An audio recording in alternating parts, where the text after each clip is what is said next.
창세기서 1장 1절로부터 13절까지 말씀 우리 한 목소리로 읽도록 하겠습니다. 시작. 태초에 하나님이 천지를 창조하시니라. 땅이 혼돈하고 공허하며 흑암이 깊음 위에 있고 하나님의 영은 수면 위에 운행하시니라. 하나님이 이르시되 빛이 있으라 하시니 빛이 있었고 빛이 하나님이 보시기에 좋았더라. 하나님이 빛과 어둠을 나누사 부르시고 어두움을 밤이라 부르시니라. 저녁이 되고 아침이 되니 이는 첫째 날이니라. 하나님이 이르시되 물 가운데 궁창이 있어 물과 물로 나뉘라 하시고 하나님이 궁창을 만드사 궁창 아래의 물과 궁창 위의 물로 나뉘게 하시니 그대로 되니라. 하나님이 궁창을 하늘이라 부르시니라. 저녁이 되고 아침이 되니 이는 둘째 날이니라. 하나님이 이르시되 천하의 물이 한 곳으로 모이고 묻이 드러나라 하시니 그대로 되니라. 하나님이 묻을 땅이라 부르시고 모인 물을 바다라 부르시니 하나님이 보시기에 좋았더라. 하나님이 이르시되 땅은 풀과 씨 맺는 채소와 각기 종류대로 씨 가진 열매 맺는 나무를 내라 하시니 그대로 되어 땅이 풀과 각기 종류대로 씨 맺는 채소와 각기 종류대로 씨 가진 열매 맺는 나무를 내니 하나님이 보시기에 좋았더라. 저녁이 되고 아침이 되니 이는 셋째 날이니라. 아멘. 오늘 이 창세기서의 말씀을 통해서 하나님의 약속이 저와 여러분들의 심령 가운데 충만히 이루어 주시는 은혜가 임하시기를 축복합니다. 오늘 나에게 당면한 가장 시급한 문제는 무엇입니까?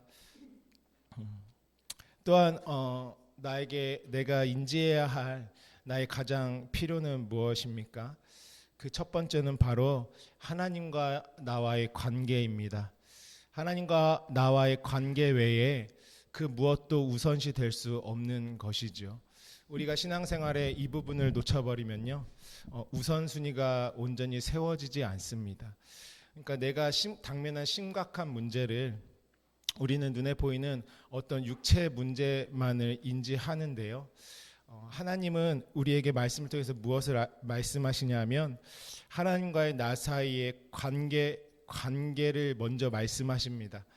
그것이 해결되지 않으면 사실은 근본적인 우리 삶의 모든 숙제와 문제들을 해결해 나갈 수 있는 능력이 없는 것입니다. 하나님은요, 저와 여러분의 가장 필요를 아시고 무엇이 가장 결핍되어 있는지를 잘 아시는 분이 하나님이십니다. 그러니까 하나님께서는 우리의 영과 혼과 육의 모든 문제들을 해결하시고 평안을 주시고 자유를 주기 원하시는 것이 바로 하나님 아버지의 마음인 것이죠. 하나님이 주신 그 온전케 되는 평안과 능력은 이 세상에서 잠깐 없어질 세상이 주는 평강이 아닌 것입니다. 그것이 영원한 것이고 생명이고 우리에게 베푸시는 하나님의 신실하신 은혜인 것입니다. 오늘 우리가 현대인으로 살면서 참 많이 바쁘지 않습니까? 삶이 바쁘고 고되고 하루 일과가 빠듯합니다. 그럴지라도 우리는 가장 우선순위에 두어야 할 것은 무엇입니까? 세월이 빨리 흘러가는데요. 그 가운데 하나님과의 나와의 관계를 놓쳐버린다면 우리는 영원을 잃어버리는 것과 같습니다. 요즘에 우리 MZ세대들 얘기 많이 하잖아요. MZ세대들 얘기하면서 가장 이렇게 좀 집중적으로 우리가 다루는 부분이 무엇입니까? 나의 바운더리죠. 내게 너무 소중하잖아요. 내 시간, 내 마음, 내가 가진 내가 지금 이 땅에서 내가 소유한 것 같은 그 모든 것들을 어쩌면은 잘 지키려 하고 이전에는 너무 소비됐다면 그것들을 좀 이렇게 아끼고자 하는 마음들로부터 비롯된 것들인 것 같습니다. 그래서 우리가 회사 생활 할 때에도 많이 들려오는 말들이 MZ세대들의 그런 특징들 여러 가지 있죠. 우리가 인생 살면서 건강한 바운더리는 참 중요하죠. 그것이 나를 어느 정도 부분에서 더 이상 침해하면 내가 상하는 일들도 있고 건강한 바운더리들은 굉장히 중요합니다. 근데요, 우리가 현대 크리스천들은요, 하나님의 요구 앞에서는 바운더리가 없어야겠죠. 누가 나가서 복음을 증거하고 누가 자신의 시간이라고 생각하는 그 시간들을 사용할 수 있는 그 내어드림이 있겠습니까? 우리가요 바쁜 삶 가운데 이 현대 사회의 현대인으로 살다 보면요 놓치는 것이 무엇이냐면요 그 나를 지키고자 하는 것에 너무 익숙해 버려서요 하나님 말씀 앞에까지 바운더리를 딱 칩니다. 마치 사람과 관계하듯 무엇인가 내가 소비하는 것만 같은 그런 착각과 오해 가운데 살아가는 것이죠. 우리가 교회 안에서 이렇게 말씀을 나누면서 제가 정말 우리 교회와 또 이 시대를 향해서 하나님이 주신 마음은 무엇이냐면 말씀 앞에 바운더리 치는 순간 망하는 길이라는 것입니다. 어디요? 하나님의 말씀 앞에. 그 말씀 앞에는요 항상 내 마음이 오픈되어 있어야 살 길입니다. 우리가 너무 당한 게 많다 보니까 사회생활하면 막 치고 들어오잖아요. 나의 마음 깊숙한 곳까지. 근데요 하나님의 말씀에는 우리가 이렇게 나의 것들 이렇게 바운더리 하는 것이 아니라 그냥 그분과 하나 되도록 내어드리는 것입니다. 그때 정말 자유가 있고 영원한 생명을 소유하는 것이죠. 여러분 그러니까 우리가 바운더리가 있으면 어디까지 못 갑니까? 하나님의 약속이 내 안에 이루어지는 것까지 못 가는 것이에요. 신앙을요 지식적으로도 할 수 있고요.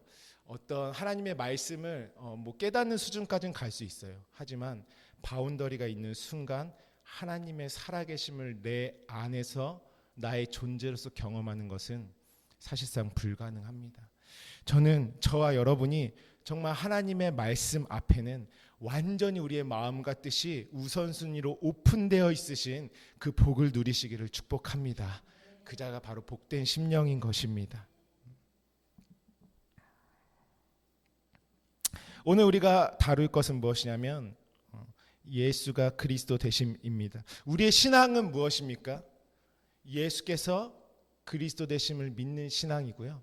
우리의 신앙은 무엇이냐면 예수께서 그리스도 되심이 내 안에 이루어지는 신앙입니다. 우리가 신앙생활에 많이 약한 부분이 무엇이냐면요. 예수가 그리스도 되심이 무엇인지 모르는 것입니다.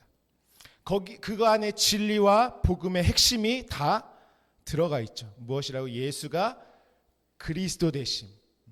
그냥 우리가 마치 불러듯이 예수는 그리스도, 그리스도 예수, 그냥 마치 하나님의 어떤 호칭처럼요 쉽게 부르지만 말씀을 보면 예수가 그리스도 되심은 내 안에 반드시 이루어져야 할 진리인 것입니다.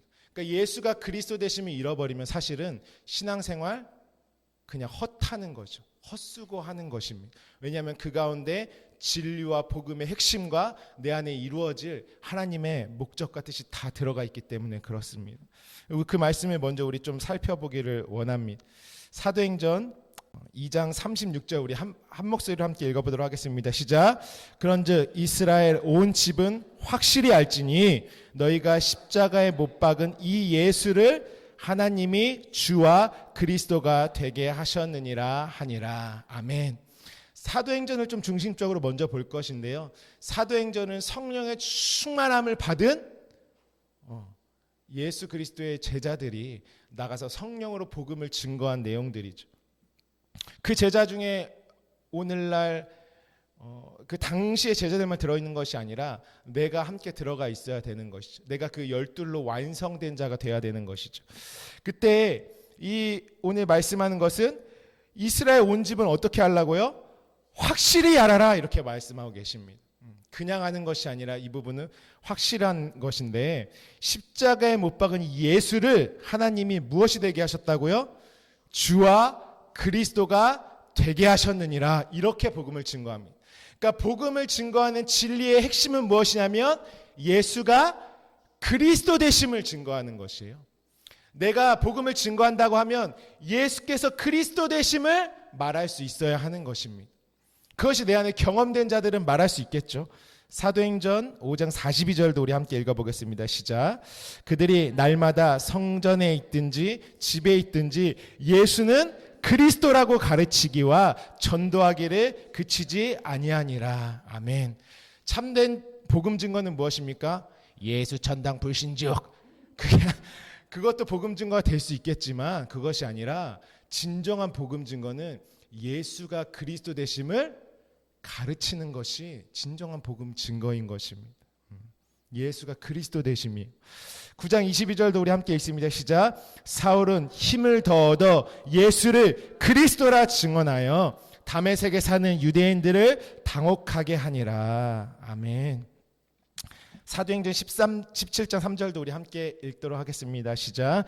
뜻을 풀어 그리스도가 해를 받고 죽은 자 가운데서 다시 살아나야 할 것을 증언하고 이르되 내가 너희에게 전하는 이 예수가 곧 그리스도라 하니. 이 예수는 곧 무엇이라고요? 그리스도다. 이게 어떤 의미냐면요, 오늘 이걸 다 좀 풀어드릴 건데요, 예수로 오신 분 있잖아요. 그분의 내용이 무엇이냐면 그리스도입니다. 쉽게 말하면 예수의 내용이 무엇이라고요? 그리스도다. 우리 더 말씀 한번 읽겠습니다. 사도행전 18장 5절입니다. 시작.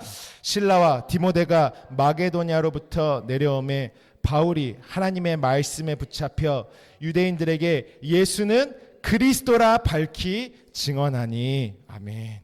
사도들의 증언에는 반드시 예수는 그리스도임심을 증거하는 것입니다. 말씀을 우리가 정확히 봐야겠죠. 사도행전 18장 28절도 우리 함께 읽도록 하겠습니다. 시작. 이는 성경으로서 예수는 그리스도라고 증언하여 공중 앞에서 힘있게 유대인의 말을 이기미러라. 아멘. 이 땅의 모든 말들, 이 땅의 소리들을 이길 수 있는 힘과 능력은 어디에 있습니까? 예수를 그리스도라고 증거하는 그 증거 가운데 성도의 승리와 이김이 있다라는 것이죠. 내 안에 승리가 있다라는 것이죠. 그래서 베드로는 이렇게 고백합니다. 예수께서 너희는 나를 누구라 하느냐 물어볼 때 베드로는 예수님은 예수님이시다입니다 이렇게 말하는 것이 아니라 주는 그리스도시요 살아계신 하나님의 아들이시니이다 이렇게 고백하죠. 주님이 크게 감동하시죠. 바요나 시몬아 내가 복이 있도다 이를 내게 알게 하니는 하늘에 계신 내 아버지시니라 이렇게 예수님께서 말씀하십니다. 예수가 그리스도 되심은 무엇인가? 그리스도는요, 예수가 이 땅에 오셔서 한 알의 씨로 심겨지잖아요. 그럼 맺어지는 것이 무엇이냐 하면 그리스도라는 열매입니다. 그리스도는 내용이고 열매이죠. 여러분 구약시대 때 왕, 제사장, 선지자에게 무엇을 했죠? 기름을 부었습니다. 그리스도는 크리오에서 기름을 붓다라는 의미죠. 기름이라는 내용이에요. 그리스도는. 다윗이 기름 붓지 않으면 그의 정체성은 무엇입니까? 그냥 껍데기 인생이에요. 하나님으로부터 말미암은 아무 내용이 없죠. 솔로몬도 마찬가지죠. 제사장 선지자들 마찬가지죠. 여러분 그 열처녀 비유 들었을 때 무엇이 없어서 천국문에 혼인잔치에 못 들어갑니까? 기름이 없어서. 그 기름이 단순히 우리가 깨어있는 성령의 충만함입니까? 그렇게 표현할 수도 있겠죠. 근데 그 표현은 한 30-40% 뭐가 뭐냐, 그리스도가 무엇인지 모르는 것이에요. 신앙에서 그리스도가 그리스도의 기름 부으시, 그러니까 등불이 없다라는 것은 하나님이 주신 말씀과 진리에 내용이 없는 것이 겉만 아는 것이죠. 그것이 그리스도입니다. 예수님이 말씀하시죠. 인자가 온 것은 섬김을 받으려 함이 아니라 도리어 섬기려 하고 자기 목숨을 많은 사람의 대속물로 주려 함이니라. 그러면서 예수님은 무엇하러 오셨습니까? 죽음을 맛보러 오셨다 이렇게 말씀하시죠. 예수님은 이 땅에 죽으러 오셨어요.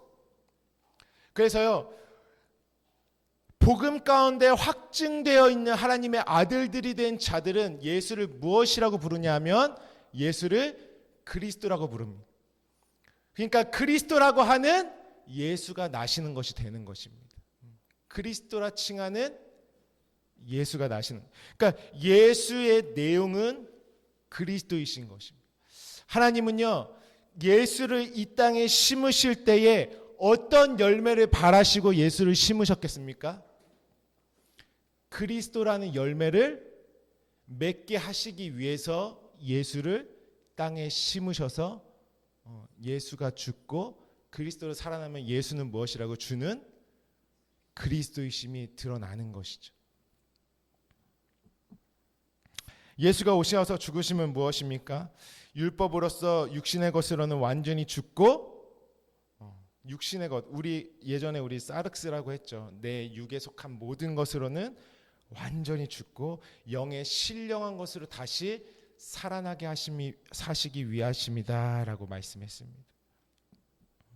그러니까 예수가 죽으셔야 그리스도로 완성되는 것입니다. 그러니까 나라는 밭에 무엇을 심으셨? 그러면 이런 질문할 수 있겠죠. 예수는 하나님의 이름 아닌가요? 구원 아닌가요? 근데 왜 예수가 아니라 그리스도라고 하죠? 예수라는 이름은 무엇입니까? 하나님의 말씀이에요. 그 자체로. 그러니까 이 땅에 예수라는 이름이 얼마나 많았습니까? 이 땅의 세대들에요. 근데 그 다 예수 이름을 가졌다고 해서 그 이름이 아닌 것이죠. 말씀의 내용이 있어야지 그 이름인 것입니다. 그러니까 예수의 말씀의 내용은 무엇이냐면 그것이 바로 기름 부으심 그리스도다라는 것이에요.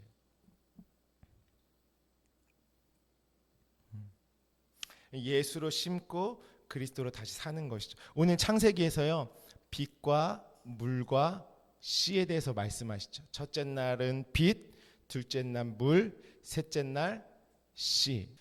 그다음에 넷째 날부터 여섯째 날까지도 똑같이 빛과 물과 씨를 얘기하십니다.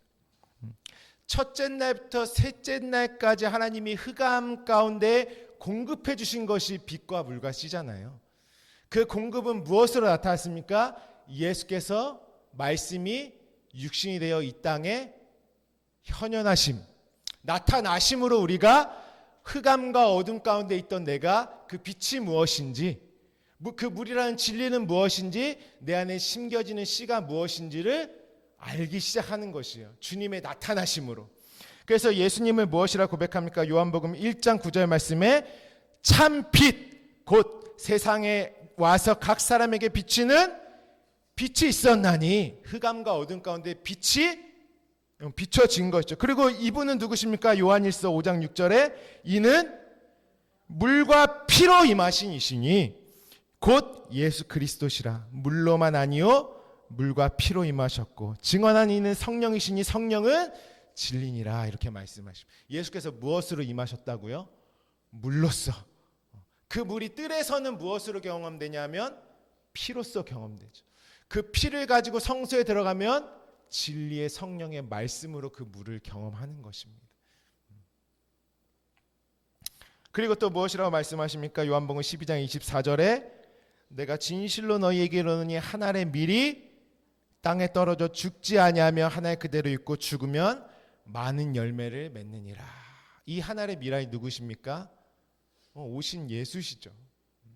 그래서요, 흑암과 어둠 가운데 첫째 날부터 셋째 날까지 우리가 먼저 무엇을 보는 것입니까? 말씀이 육신이 되어 이 땅 가운데 오신 빛으로 오신 예수, 그 진리로 오신 예수, 나에게 하나의 미랄로서 심겨지기 위해서 오신 예수를 보는 시간입니다. 그러면 넷째 날부터 여섯째 날까지는 무엇입니까? 빛과 물과 씨의 내용이 이제는 내 안에 이루어지는 시간이다라는 것입니다. 그래서 첫째 날부터 셋째 날까지는 육체로 오신 예수가 온전히 심겨지시고, 넷째 날부터 여섯째 날까지 그 심겨져서 죽으신 그 희생의 흔적 가지고 내가 그리스도의 형상으로까지 완전히 자라 나아가는, 무엇으로요? 빛과 물의 씨로 존재가 되어지는 그 날들을 하나님께서 우리에게 언약으로 주셨다라는 것이에요. 오늘 우리가 포커싱 할 것은 무엇이냐면은 씨입니다. 왜 하나님은 씨로서 말씀하셨을까요? 왜 하나님은 약속을 씨로서 말씀하셨을까요? 나라는 땅이 하나님과 온전히 하나 되고 결합하기 위해서죠. 또 하나는 무엇이냐면 나 또한 아들로서 나아지기 위해서. 씨를 받아야 내가 어떻게 되겠습니까?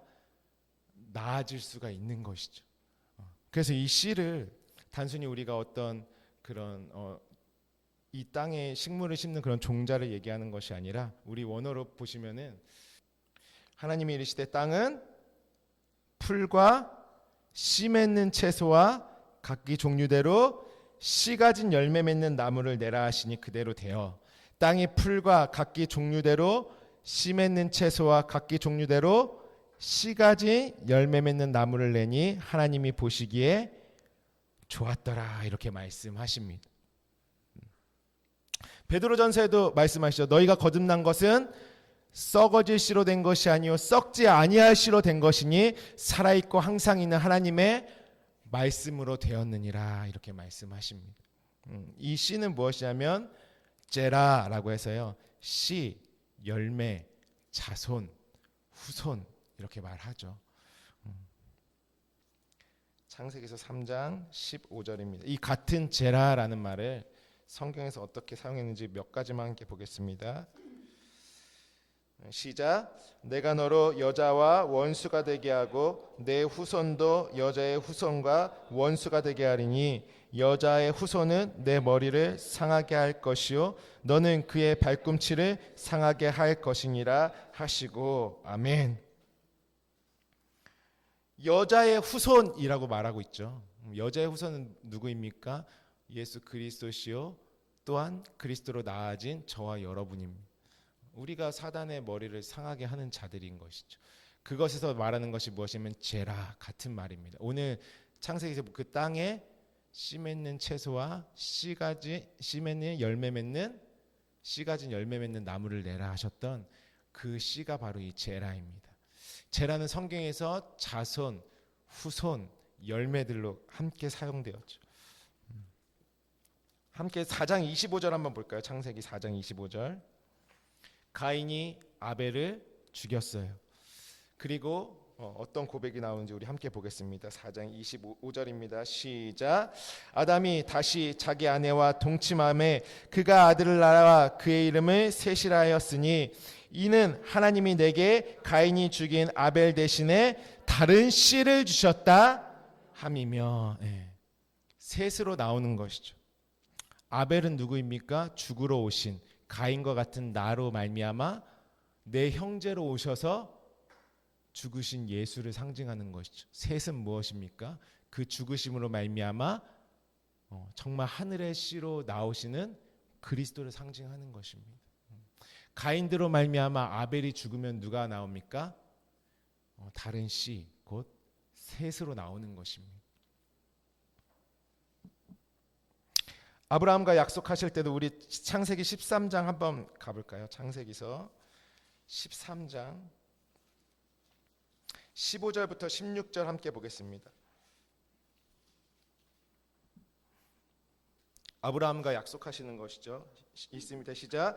보이는 땅을 내가 너와 내 자손에게 주르니 영원히 이르리라. 내가 내 자손이 땅의 티끌 같게 하리니 사람이 땅의 티끌을 능히 셀 수 있을진데 내 자손도 세리라. 이 자손이 다 제라라는 말을 쓰죠.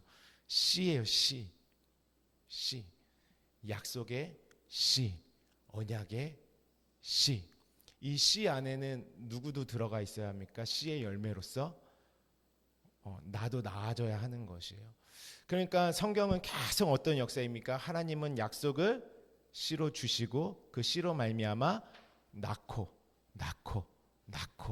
하는 것이죠. 계속 하나님의 약속으로 나아진 자들을 말하는 것입니다. 천국 비유를 말씀하시죠. 마태복음 13장 31절부터 32절에 이건 PPT 없죠. 네, 마태복음 13장 31절 32절 제가 읽어드리겠습니다. 또 비유를 들어 이르시되 천국은 마치 사람이 자기 밭에 갖다 심은 겨자씨 하나 같으니 이는 모든 씨보다 작은 것이로되 자란 후에는 풀보다 커서 나무가 되매 공중의 새들이 와서 그 가지에 깃들였느니라. 오늘 창세기의 말씀에 읽은 것처럼 풀이 나오고 그 다음에 무엇이 나옵니까? 나무가 나오죠. 씨가 심겨졌을 때 먼저 풀이 나오고 나무가 나오는 것이죠. 마가복음 4장 30절부터 32절에도 이 말씀을 좀 또 다르게 표현되어 있죠. 마가복음 4장 30절 32절에 또 이르시되 우리가 하나님의 나라를 어떻게 비교하며 또 무슨 비유로 나타낼까? 겨자씨 한 알과 같으니 땅에 심길 때에는 땅 위의 모든 씨보다 작은 것이로되 심긴 후에는 자라서 모든 풀보다 커지며 큰 가지를 내나니 공중의 새들이 그 그늘에 깃들일 만큼 되느니라. 그러니까 겨자씨가 천국은 겨자씨 한 알과 같은데 땅에 심겨졌을 때에는 모든 풀보다 커져서 큰 가지를 낸다 말씀하시죠. 마지막으로 누가복음 13장 18절부터 19절에 이 말씀들이 우리 지난주에 천국은 가루 서말을 전부 부풀게 한 누룩과 같다. 그 말씀 바로 전에 하신 말씀들이죠. 천국 비유를 두 가지가 있습니다. 겨자씨의 비유, 여자가 가루 서말 속에 갔다 전부 부풀게 한 비유. 그것이 3이라는 것 안에 다 들어가 있는 것이죠. 누가복음 13장 18절부터 19절에 그러므로 예수께서 이르시되 하나님의 나라가 무엇과 같을까? 내가 무엇으로 비교할까? 마치 사람이 자기 채소밭에 갖다 심은 겨자씨 한 알 같으니 자라 나무가 되어 공중의 새들이 그 가지에 깃들였느니라. 어떤 밭에다 심었다고 하죠? 채소밭. 이 채소밭은 어떤 의미냐면 씨가 없이 텅 비었다라는 의미가 있습니다. 그러니까 씨가 없는 열매 맺는 땅이었는데 그곳에 무엇이냐면 하나님께서 씨를 심으셨다. 하나님께서 파종하셨다. 이 말씀하고 있는 것이죠. 무엇을 하나님께서 심으셨습니까? 겨자씨 한 알의 미랄은 무엇입니까? 예수가 그 하나님의 자손이요 여자의 후손으로 오셔서 땅에 왜 심겨주십니까? 하나님의 밀이 땅에 떨어져 죽기 위해서 심겨주시는 것이죠. 그러면 그 예수가 심겨진 자들마다 어떠한 열매로 하나님은 어떤 열매를 맺기 위해서 심으셨겠습니까?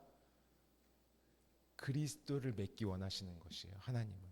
농부는 심을 때에 분명한 열매의 목적이 있으면 그 열매를 보기 위해서 심잖아요.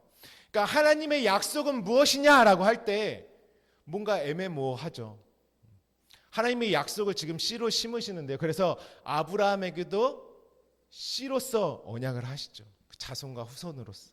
그 자손과 후손으로는 장차 그 메시아가 올 거야. 이 정도 수준이 아니에요. 그 씨는 뭐냐면 나까지 와야지 언약의 성취인 것입니다.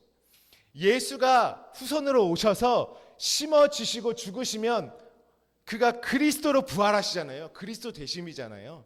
진리 되심으로. 근데 그것이 누구 안에서 이루어집니까? 심어진 것도 내 안에 내 마음밭이요. 그분이 오신 것도 내 안에 오셔서 심겨주시면 그 열매를 내가 그리스도의 형상으로 맺어진다라는, 하나님은 그 열매를 바라시고 예수라는 씨를 심고 계신 것입니다. 그래서 말씀하시죠. 근데 여기 보시면요, 성경에서 나무라는 표현을 많이 써요. 우리 다음 PPT 보여주시면 이거 여기 처음에 이제 씨 맺는 채소 전에 무엇이 나오죠? 하나님이 이르시되 땅은 풀과 이 풀은 뭐냐면요, 이제 처음에 나온 이 그 새싹 있잖아요. 원어로 보시면은 그 다음에 뭐냐면 씨 맺는 채소, 그 다음에 뭐냐면은 씨 맺는 열매 맺는 나무. 이게 이제 순서인 것이죠. 땅이 그 최종은 무엇입니까? 최종은 열매 맺는 나무까지 온전히 자라나는 것이. 성경에 나무가 참 많이 나오는데요. 왜 하나님은 에덴 동산에서도 나무로 말씀하시고 또 어디 그 마라에서도 나무를 던지라고 하시고 뭐 성경에 각종 나무들이 많이 나오죠. 그래서 이 에츠라는 뜻은요, 나무, 줄기, 지팡이, 막대기 이런 의미입니다. 나무를 두신 것은 무엇이냐면 나무의 어원에는 이 아차라고 해서 뭐냐면 함께 완전히 묶다라는 의미가 들어 있습니다. 그러니까 하나님과 나와의 온전함, 하나로 결합되는 거, 묶이는 거. 그래서 하나님과 하나됨으로 견고하게 나를 세우는 것이 나무의 내용입니다. 나무를 대할 때마다 우리는 누구와 같이 묶이게 되겠습니까? 그러니까 에덴 동산에서도 우리는 반드시 무엇을 만나야 되죠? 하나님이 동산에 두신 나무를 만나야 하나님과 묶이는 것이에요.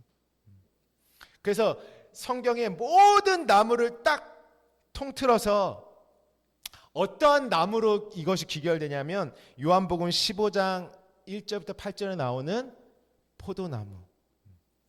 모든 나무는 어디로 향해서 가는 거냐면 지금 요한복음 15장에 나오는 어디요? 접붙임된 포도나무로 귀결되는 것이에요. 모든 나무는 성경에 있는. 그로 말미암아 이 포도나무는 어떠한 일을 이 포도나무로 설명하셨습니까?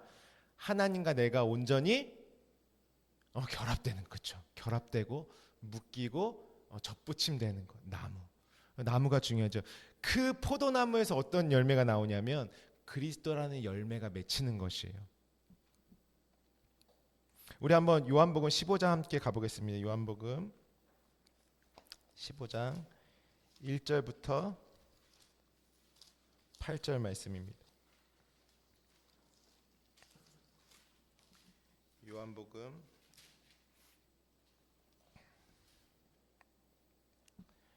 15장 1절부터 8절 우리 한 목소리 읽겠습니다. 시작.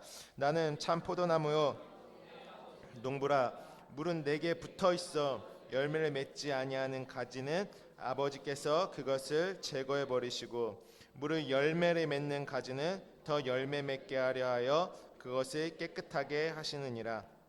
너희는 내가 일러준 말로 이미 깨끗하여졌으니 내 안에 거하라. 나도 너희 안에 거하리라. 가지가 포도나무에 붙어있지 아니하면 스스로 열매를 맺을 수 없음 같이 너희도 내 안에 있지 아니하면 그러하리라. 나는 포도나무요 너희는 가지라. 그가 내 안에 내가 그 안에 거하면 사람이 열매를 많이 맺나니 나를 떠나서는 너희가 아무것도 할 수 없음이라. 사람이 내 안에 거하지 아니하면 가지처럼 밖에 벌어져 마르나니 사람들이 그것을 모아다가 불에 던져 사르느니라.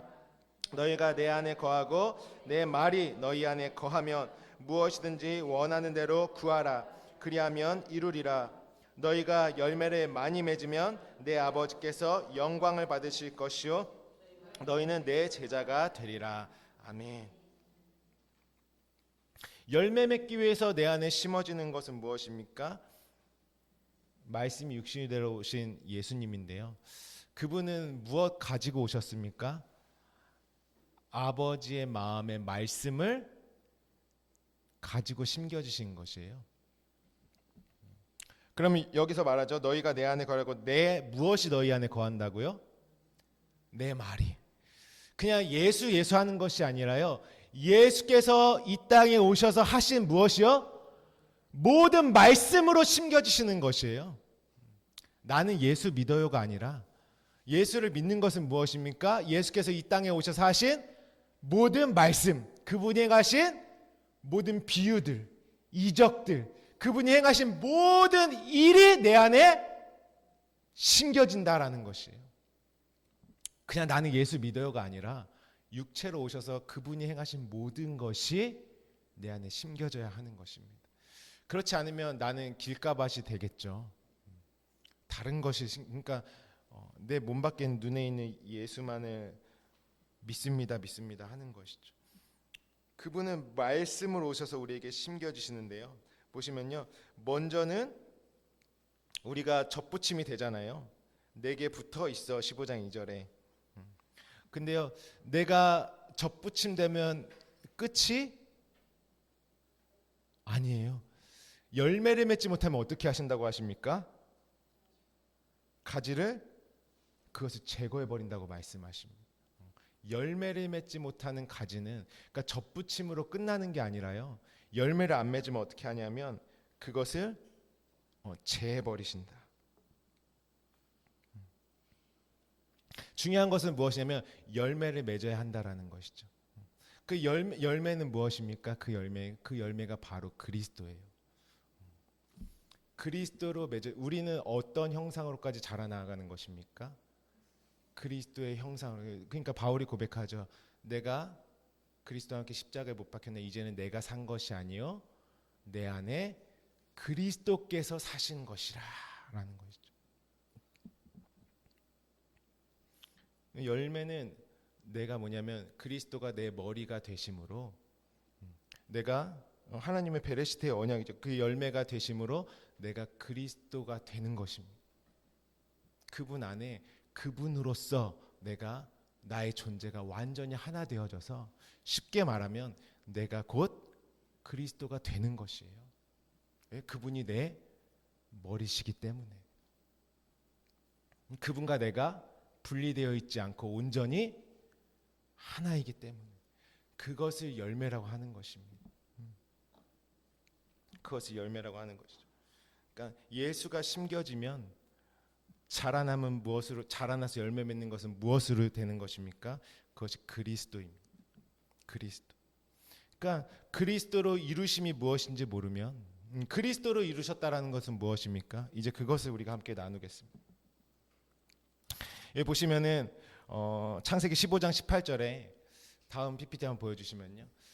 그날에 여호와께서 아브라함과 더불어 언약을 세워 이르시되 내가 이 땅을 애굽 강에서부터 큰 강 유브라데까지 내 자손에게 주리니라고 말씀하시죠. 그래서 언약을 세우다라고 말씀하십니다.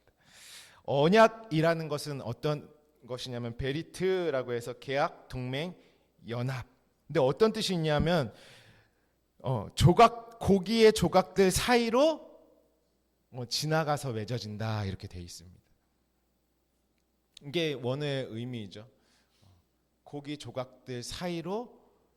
어떤 장면이 생각나십니까? 언약하면? 그렇죠. 아브라함과 언약이 그냥 베리트라는 말에 들어가 있는 것이에요. 베리트는 뭐냐면 오늘 우리가 하나님께서 태초에 천지를 창조하시니라, 그 창조가 뭐냐면 바라라는 말입니다. 베리트는 하나님의 창조, 바라에서 왔어요. 창조에서 온 것이 하나님의 언약인 것이죠. 창조하고 찍어내고 선택하고 먹이는 것입니다. 언약의 내용인 것이죠. 우리 한번 창세기 15장 말씀 함께 가보도록 하겠습니다.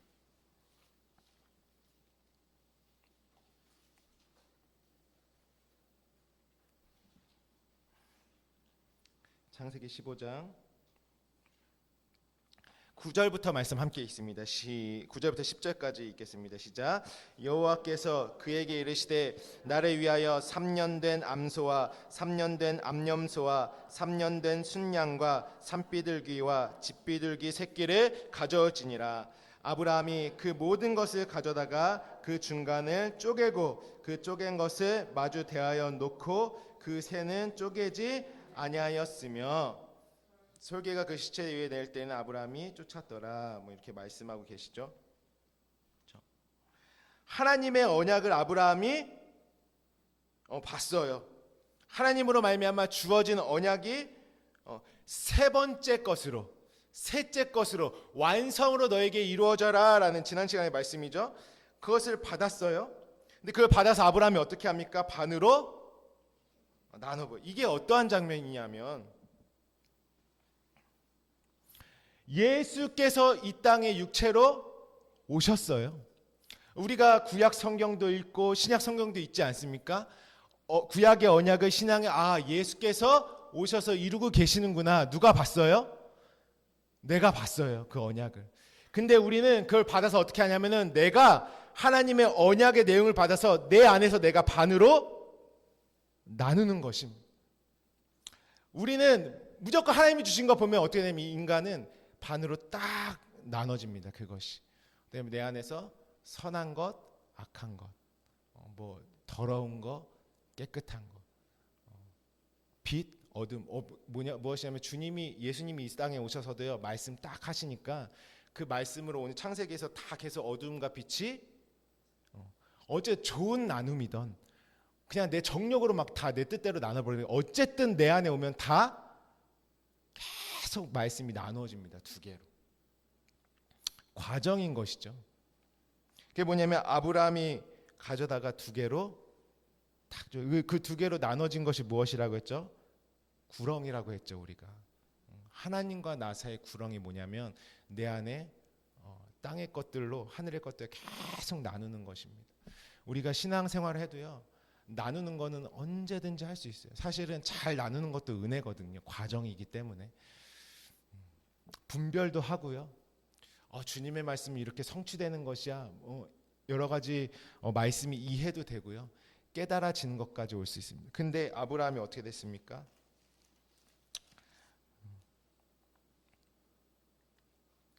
12절 함께 읽겠습니다. 시작. 해질 때에 아브라함에게 깊은 잠이 임하고 큰 흑암과 두려움이 그에게 임하였더니. 어떤 장면이 생각나세요? 애굽이 생각나시죠? 애굽에 무엇이 임했습니까? 큰 흑암과 두려움이 마지막에 임했습니다. 그 밤, 깊은 밤이 애굽에 임했죠. 그 가운데 어떻게 되었습니까? 그때 13절에 바로 나오죠. 여호와께서 아브라함에게 이르시되 너는 반드시 알라. 내 자손이 이방에서 객이 되어 그들을 섬기겠고 그들은 400년 동안 내 자손을 괴롭히리니. 이게 누구 얘기하고 계신 것이에요? 저와 여러분 얘기하고 계신 것이에요. 아브라함의 자손들. 역사적으로는 실제로 유대인들이 애굽에 노예로 있었었죠. 근데 궁극적으로 이 창세기의 말씀은 어디에게 이루어지는 것까지 오는 것입니까? 그 계시록에 나오죠. 그 소돔과 애굽이 무엇인지, 예수의 십자가가 서신 곳이다. 결국에는 우리를 말하는 것이죠. 그때에 14절 그들이 섬긴 나를 내가 징벌할지며 그 후에 내 자손이 큰 재물을 이끌고 나오리라 하시면서 17절 우리 함께 있습니다. 17절 시작. 해가 져서 어두울 때에 연기나는 화로가 보이며 타는 횃불이 쪼갠 고기 사이로 지나더라. 이게 무엇입니까? 하나님이 그 어둠 가운데 예수께서 유월절 어린 양으로 애굽에 들어오셨죠. 무엇 때문에? 그들과 언약을 기억하사 그 흑암 가운데 두려움이 있을 때에 해가 져서 언제요? 어두울 때에. 그 어둠이 아브라함이 어떻게 한 상태예요? 하나님의 것을 계속 나누는 거 땅에서. 그것에 누가 임하셔야 됩니까? 예수께서 오셔서 그 하나님의 것을 나누는 모든 이 땅의 생각으로 살아가는 우리의 생각을 완전히 태우시는 것이, 태우심으로 지나가는 것이에요. 다 불살라. 그래서 성전에서는 계속 태워지는 것이고요. 어린 양 안에서는 그 번제 희생제물로 오신 그 희생제물의 선물 안에 연합된 자는 완전히 다 땅의 생각과 마음들이 태워지는 것이에요. 왜요? 하나 되게 하시기 위해서, 하나만 남게 하시기 위해서. 근데요, 아브라함은 여전히 16장에 무엇입니까? 이스마엘을 낳아요. 그러니까 떡 두 덩이까지는 오는 것이에요. 그분이 쪼갠 고기 사이로 지난 것까지도 우리가 예수께서 오셨지, 내 죄를 다 담당하셨대, 거기까지는 딱 가요. 우리의 신앙이. 나도 믿으면 구원받겠다라는. 그런데 여전히 어떻습니까? 아브라함의 생각이 쪼갠 고기 사이로 지나갔는데도 16장에 이스마엘을 낳습니다. 딱 뭐냐면 약속의 자손이 아니라 벌써 여전히 자신의 생각이 있죠. 아브라함이 아직 세 번째로 넘겨받는 게 뭔지 몰라요. 그래서 16장까지 아브람과 그의 아내 이름이 바뀌지 않죠. 아브람과 사라로 그냥 있죠. 이름이 그대로. 이스마엘을 낳는다라는 것이. 근데 이제 하나님의 약속이 어디 안에서 완전히 이루어져야 됩니까? 아브라함 안에, 내 안에서. 그래서 17장에 하나님이 이스마엘을 낳고 이스마엘의 사건이 나오죠. 그 율법의 아들, 자신의 생각과 뜻대로 하나님의 약속이 아니라 여전히 육체의 씨로밖에 볼 수 없는, 계속 나눌 수밖에 없는 그 아브라함에게 이제 그 쪼갠 고기 사이로 지나가듯이 예수께서 베푸신 흔적을 가지고, 뭐냐면 내가 할례를 받는 자리로 가는 것입니다.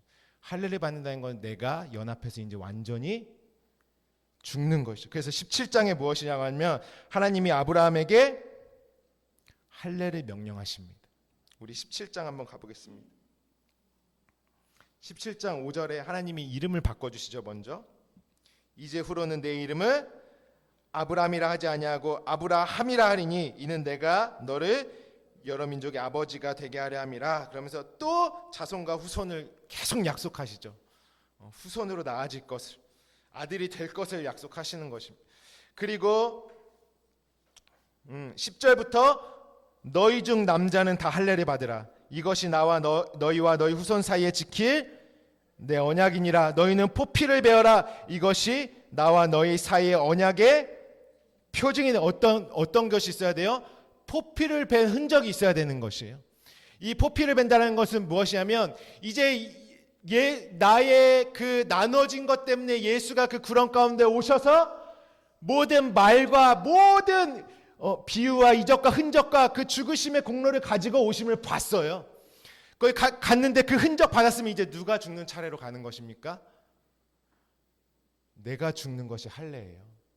그 흔적 가지고 번제단에서 성령이 나를 이끌고 성소로 들어가시면 거기서 완전히 내 안에 할례. 그러니까 이것을 할례는 무엇이냐면 저번 주에 어떻게 했죠? 첫 번째 짐승으로 드려지고 두 번째 예수가 드려지시고 그 선물로 받아 마지막엔 누가 드려지는 것입니까?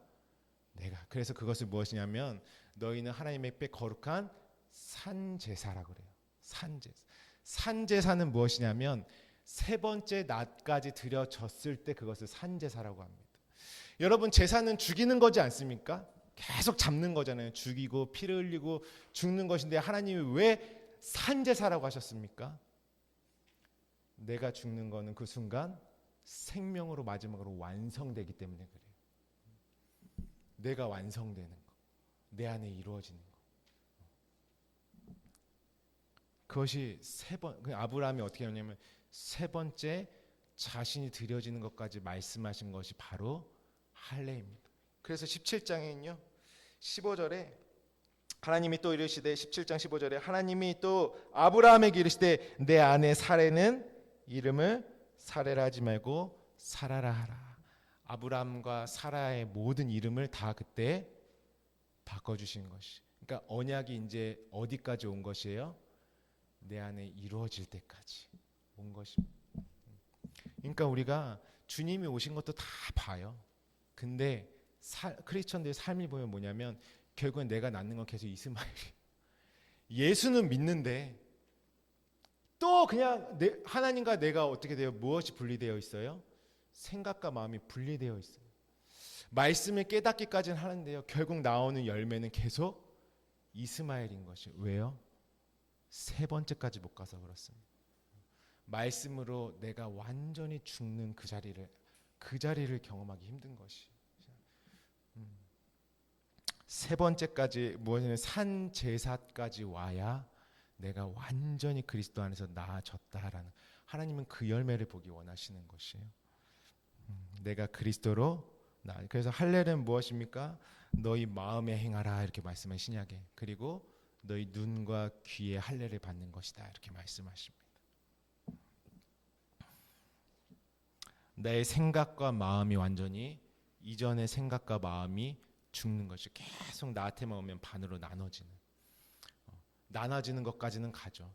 말씀해 봐도 예수가 창세기 말씀하시던 그 빛이구나. 근데 거기까지 온 게 무엇이냐면요, 여전히 어둠도 있고 빛도 있는 거예요. 내 안에. 어떻게 해요? 내가 이해하고 있는 것이. 근데 너희는 세상의 소금이다, 빛이다 라고 말씀하시기 전에는 무엇이냐면 팔복이 있다라는 것입니다. 팔복은 아버지의 마음이죠. 하나님의 마음과 내가 말씀 안에 완전히 나무로 결합되고 하나 되어서 열매를 낼 때, 그래서 언약을 아까 보시면 언약을 어떻게 한다고? 세우다라고 할 때 이 카라트 뭐냐면 다 잘라내고 베고 하는, 자르고 베어내는 것입니다. 언약을 세우다라는 것은. 이 자르고 베어지는 것은 결국에는 내 생각과 마음, 내 안에 할례까지 행해져야 하나님이 나에게 언약을 세우심이 이루어지는 것입니다. 그러니까 지난 시간에 나왔던 것처럼 여자가 고운 섬 아래, 가루를 섬 아래 전부 규정되어서 오는 그 마지막 세 번째까지 내 안에 완성되는 것이 저와 여러분 안에 맺어질 열매인 것이죠. 하나님이 심으실 때 맺기 그 열매는 무엇입니까? 오늘 예수가 죽으셔야, 내가 예수 안에서 죽어야 그리스도로 완성되는 것입니다. 그리스도로 완성되었다라는 것은 무엇이냐면 온전히 하나님과 내가 하나 되었다라는 것이에요. 그 진리의 모든 내용을 내가 고스란히 받아서 하나님의 진리의 존재, 하나님의 영광의 존재로서 무엇이냐면 진리로 내가 나아진 상태가 되는 것입니다. 그러니까 두 번째까지 지난주 나왔죠. 소돔과 고모라의 롯과 그 아내도 언약 받고 가다가 소금 기둥이 되고 내가 생각하는 곳까지만 가서 멈추고, 얼마나 여러분 안타깝습니까? 우리가 신앙생활 하는데요, 정말 하나님이 맺기 원하시는 열매가 뭔지 모르니까 가다가 다 어느 정도 적당히 나의 성과를 내가 바운더리 딱 해가지고 나름대로 정해요. 신앙생활을. 농부는 지금 씨를 맺어서 반드시 맺은 열매가 있으신데 그 열매도 사실 이런 부분도 있습니다. 제가 부족한데 어떻게 거기까지 가겠어요? 그 생각 죽으라고 하시는 것이에요. 저는 부족하고 연약해서 제가 어찌 감히 그 자리까지 제 안에 이루어질 수 있겠습니까? 그 여전히 누가 있는 것이에요? 이스마엘 낳고 있는, 계속 내가. 그건 겸손이 아니죠. 하나님을 베드로가 보면 주님 절대 안 됩니다. 제가 지켜드리겠습니다. 제가 겸손히 낮아져서 끝까지 주님을 제가 붙들겠습니다. 주님이 사단아 내 뒤로 물러가라. 예수는 반드시 그 열매를 하나님의 언약으로 해서 너로 하여금 그리스도가 머리가 되신 그리스도로 낳게 하겠다. 그리스도가 되게 하겠다. 그것이 하나님이 심으시는 우리 구원의 열매인 것입니다. 그러니까 그리스도라는 등불이 내 안에 온전히 열매로 맺어지지 않으면 가지까지는 왔지만 마지막에 어떻게 돼요? 열매가 없으니까 잘라지는 것이요. 성경은요, 모세가 여호수아가 되고 다윗이 솔로몬이 되고 아벨은 셋으로 나오고 다 무엇이냐면 예수가 심겨지시고 그리스도로 열매 맺어서 예수가 그리스도 되심이 내 안에 온전히 이루어지는, 그래서 우리는 결국에는 어디까지 자라나가는 것입니까? 고린도후서 4장 4절 말씀입니다. 그 중에 이 세상 신이 믿지 않은 자들의 마음을 혼미하게 하여 그리스도의 영광의 복음의 광채가 비치지 못하게 함이니 그리스도는 하나님의 형상이니라. 갈라디아서 4장 19절 말씀 우리 함께 읽습니다. 시작. 나의 자녀들아 너희 속에 그리스도의 형상을 이루기까지 다시 너희를 위하여 해산하는 수고를 하노니. 어디 이르기까지요? 그리스도의 형상. 그리스도의 형상은 뭐냐면 나눠지는 것이 끝난 것입니다. 하나만 가지고 있는 것이에요.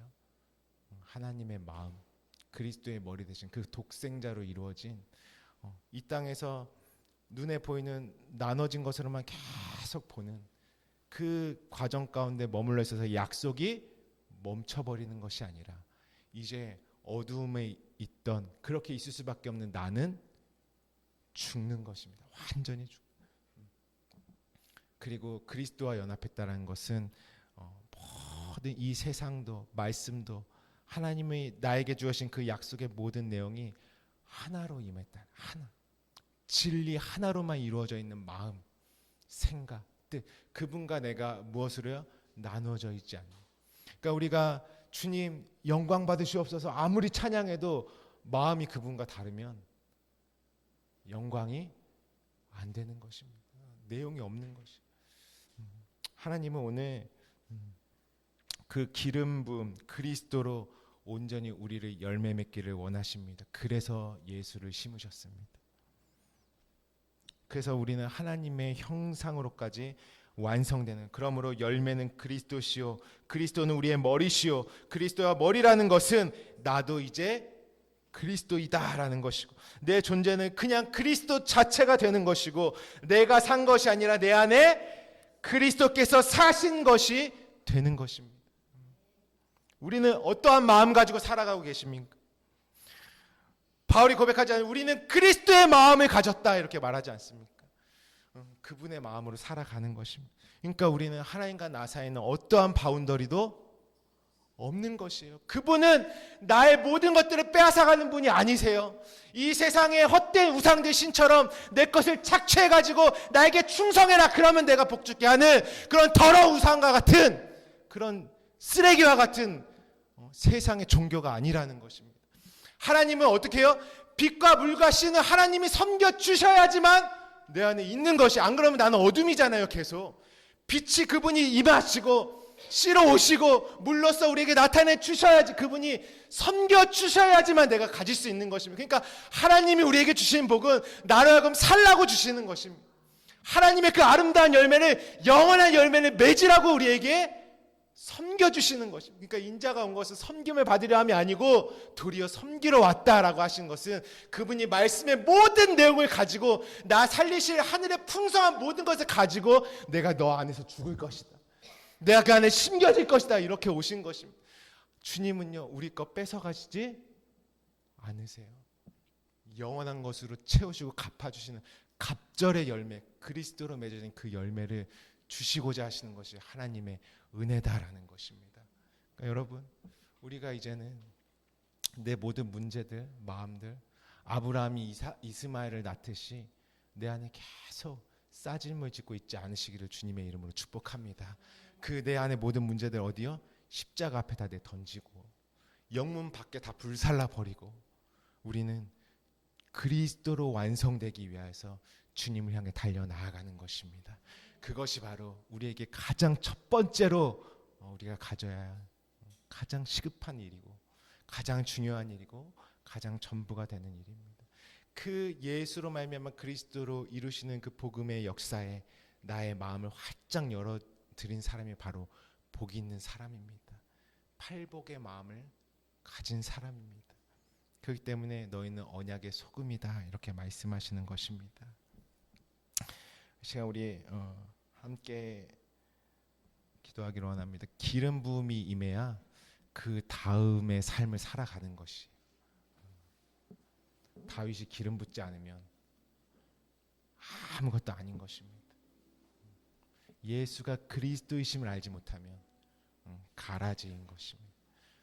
나도 내 안에 무엇이 임해 그 그리스도 되심의 기름 부음이 충만히 임해야 진정한 나로서 살아가는 것입니다.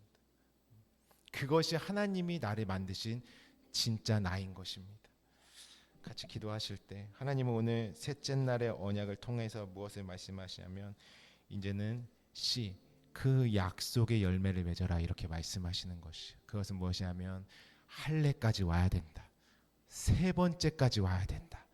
너의 안에서 예수의 흔적 받았으면 이제 너가 범사의 그리스도까지 자라나아가서 그리스도가 되어버리는 그 열매를 나는 맺을 것이다. 하나님이 말씀하십니다. 기도하실 때 하나님, 내가 그 열매 자체가 되기 원합니다.